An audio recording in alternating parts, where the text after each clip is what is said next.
আসসালামু আলাইকুম বন্ধুরা, আজকে আমি আলোচনা করব এইচএসসি 2023 ব্যাচের শিক্ষার্থীদের ইংরেজি প্রথম পত্রের কিছু সাজেশন নিয়ে। তোমাদের পরীক্ষা অলরেডি শুরু হয়ে গেছে, তোমাদের হাতের একদিন সময় আছে ইংরেজি প্রথম পত্র তারপরে অনুষ্ঠিত হবে। তো ইংরেজি প্রথম পত্রের পরীক্ষার আগে তোমাদের জন্য আমি কিছু সাজেশন নিয়ে আসলাম। আশা করি সাজেশনগুলো ফলো করলে ইনশাআল্লাহ তোমরা পরীক্ষা কমন পাবা। তাহলে দেখো, আর কথা না বাড়িয়ে শুরু করছি। আমি প্রথমে কিছু প্যাসেজ সাজেশন দেবো তোমাদের, এই প্যাসেজগুলো খুবই ইম্পর্টেন্ট। দেখো, তাহলে প্যাসেজ দিক থেকে আমি 1 নাম্বার লিখেছি হচ্ছে দ্য আনফরগেটেবল হিস্ট্রি। এটা আমাদের বইয়ের ফার্স্ট প্যাসেজটা, এটা আমাদের আনফরগেটেবল হিস্ট্রি। ঠিক আছে, এই প্যাসেজটা খুবই তোমরা ভালোভাবে পড়বা। তারপরে দেখো 2 নাম্বার, আমার লিস্টে 2 নাম্বার লিখেছি হচ্ছে নেলসন ম্যান্ডেলা। এই নেলসন ম্যান্ডেলার যে প্যাসেজটা আছে সেইটা। তারপরে দেখো 3 নাম্বারে যে প্যাসেজটা আমি রেখেছি সেটা হচ্ছে তোমাদের হোয়াট ইজ এ ড্রিম। ঠিক আছে, এই ড্রিম স্বপ্ন নিয়ে আমাদের একটা প্যাসেজ আছে, সেটা আমাদের পড়তে হবে। খুবই মোস্ট ইম্পর্টেন্ট এই প্যাসেজগুলো, অবশ্যই তোমরা দেখবা। তারপরে দেখো, আমার এই 4 নাম্বার রেখেছি আমি এটিকেট অ্যান্ড ম্যানার্স। ঠিক আছে, এই এটিকেট অ্যান্ড ম্যানার্স এটা একটা গুরুত্বপূর্ণ একটা প্যাসেজ। তারপরে দেখো 5 নাম্বারে আমি রেখেছি the straw man state and adolescence.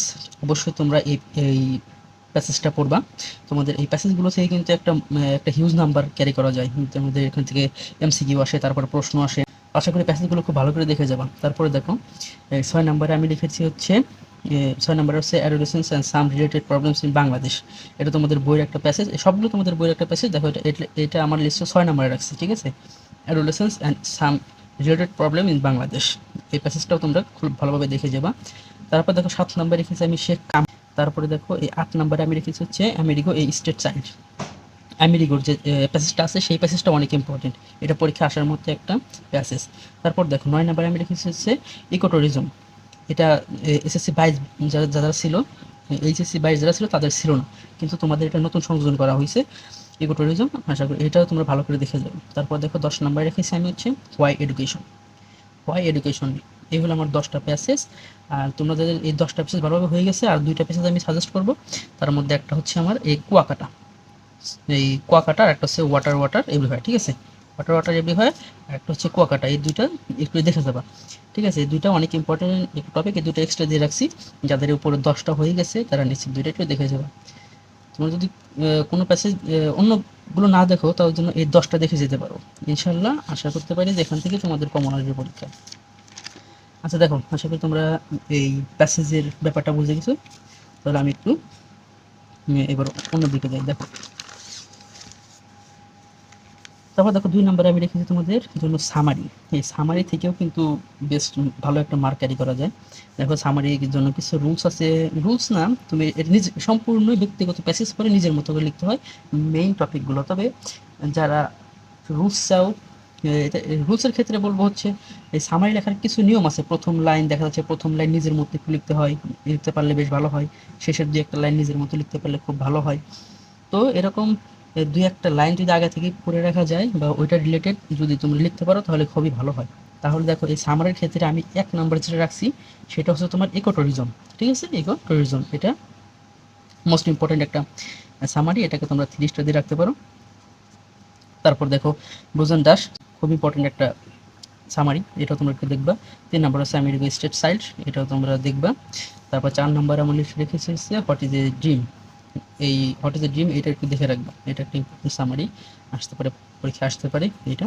তারপরে দেখো 5 নাম্বারটা হচ্ছে হোয়াই এডুকেশন। ঠিক আছে, হোয়াই এডুকেশন। আচ্ছা, তোমরা এইগুলো তো এই 3 স্টার দিয়ে দাও। এই যে নতুন যে টপিকগুলো প্যাসেজগুলো তোমাদের বই সংযোজন করা হয়েছে, এগুলো থেকে আসার সম্ভাবনা একটু বেশি। ঠিক আছে, তারপর হচ্ছে সিভিস এঙ্গেজমেন্ট। ঠিক আছে, এটাও তোমরা দেখবা, এটাও নতুন টপিক, এটা 22 ব্যাচের ছিল না। তো দেখো, এটাও 3 ইম্পর্টেন্ট দিয়ে রাখবা, এটাও ছিল না। দেখো, সে নো টু বলিং, এটাও আমার একটা ইম্পর্টেন্ট সামারি, এটা দেখবা। আর 8 নাম্বার আমি যেটা রেখেছি সেটা হচ্ছে কুয়াকাটা। এই কুয়াকাটা এটা একটা ইম্পর্টেন্ট সামারি। এই সামারিগুলো থেকে কিন্তু একটা ভালো একটা মার্ক ক্যারি করা যায়। তুমি যদি একটু নিজের মতো করে লিখতে পারো তাহলে খুবই ভালো হয়, একটা হিউজ মার্ক এই জায়গা থেকে তুলতে পারবা। তারপর দেখো, আমি কিছু কমপ্লিটিং স্টোরি রেখেছি। কমপ্লিটিং স্টোরিগুলোর মধ্যে আছে তোমার প্রথমটাই আমি যেটা দেখছি সেটা হচ্ছে an ant and a Dove. ঠিক আছে, ওই পিঁপড়া আর ঘুঘুর যে গল্পটা, আশা করি তোমরা সবাই জানো। তারপরে 2 নাম্বার দেখেছি where there is a well there is a way. এই এটা স্টোরিটা। তারপর 3 নাম্বারটা রেখেছি এ গ্রেডি ফার্মার, বা এটা আরেকটা নাম আছে যে গ্রাসফুল লসল, ঠিক আছে, এটা একটু দেখবা তোমরা। তারপর 4 নাম্বারটা দেখো এ লায়ারশিপ, ঠিক আছে, এটা মেবি ঢাকা বোর্ড 2022 সালে এসেছিল। এটা আরও নাম আছে, তোমরা নিজের মতো পরীক্ষার হলে তো নাম দেওয়া থাকে না, তোমরা নিজের মতো একটা নাম দিয়ে নিবা। এখানে লায়ারশিপের না যে তোমরা দিতে পারো কাউ বয় বা অন্যান্য যে যা যার মতো দিতে পারো নাম, এটা ম্যাটার করে না, নাম একটা দিয়ে দিবা। তবে এই স্টোরি আসার সময় একটা ব্যাপার হচ্ছে, এই স্টোরিতে সারারা হচ্ছে তোমাদের একটা হচ্ছে তোমাদের যেগুলো আমরা প্রচলিত আছে আর কি, প্রচলিত যে এই স্টোরিগুলো গল্পগুলা, আর একটা আছে সারা নিজেদের মতো বানিয়ে দেয়। তো সেটা তোমাদের নিজেদের মতো লিখতে হবে, সেটা তোমাদের ইচ্ছা মতো নাম দিবা, ইচ্ছা মতো গল্পের কাহিনী যার যার মতো, এক একজনের এক এক রকম হলেও কোনো প্রবলেম নেই, এক একজনের এক এক প্রবলেম হলেও কোনো প্রবলেম নাই। এগুলো হচ্ছে স্যারেরা একটা গল্প কিছু লাইন দিয়ে দিবে, ওইটার সঙ্গে সঙ্গতিপূর্ণভাবে তোমরা ওই গল্পটা নিজের মতো করে বানিয়ে লিখে দেবো, ঠিক আছে। আর এগুলো হচ্ছে আমাদের গতানুগতিক যে স্টোরিগুলো থাকে সেইগুলো। তো এটা আমাদের, এটা মনে হয় মেবি ঢাকা বোর্ড 2022 সালে এসেছিলো এই লায়ারশিপ এটা। তখন 22 সালে যে স্টোরিগুলো আছে সেগুলো একটু দেখে যেও, তা তোমাদের জন্য অনেকটা বেটার হবে, ঠিক আছে। 22 সালে যেগুলো আছে সবগুলো দেখবো, যতগুলো বোর্ডে আসছে সবগুলো একটু দেখে যেও।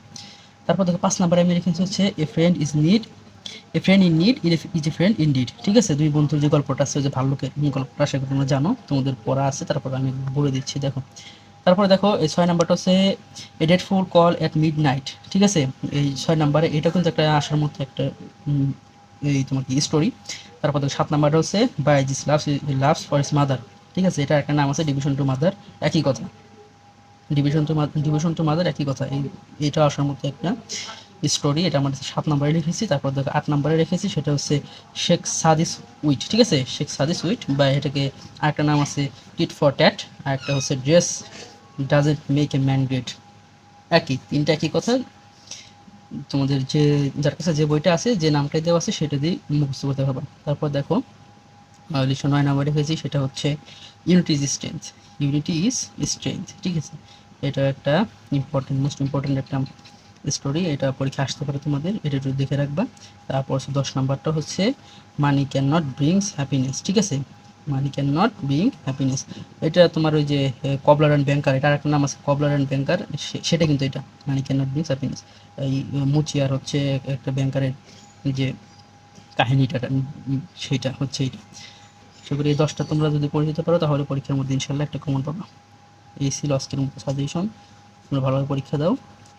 Next English second paper video দিয়ে দেবো খুব শীঘ্রই, তোমরা যত তাড়াতাড়ি পারো একটু সবগুলো কমপ্লিট করে নাও। আশা করি তোমাদের সবগুলো কমপ্লিট করে হয়ে গেছে, এখন জাস্ট বেশি বেশি প্র্যাকটিস করবে। অনেকে আছে সব কিছু কমপ্লিট, কিন্তু পরীক্ষার আগে প্র্যাকটিসের অভাব থাকে, প্র্যাকটিস অভাবের কারণে এরকম পরীক্ষার রেজাল্ট খুবই খারাপ হয়। সেই জন্য সবারই একটু বেশি বেশি প্র্যাকটিস করা দরকার।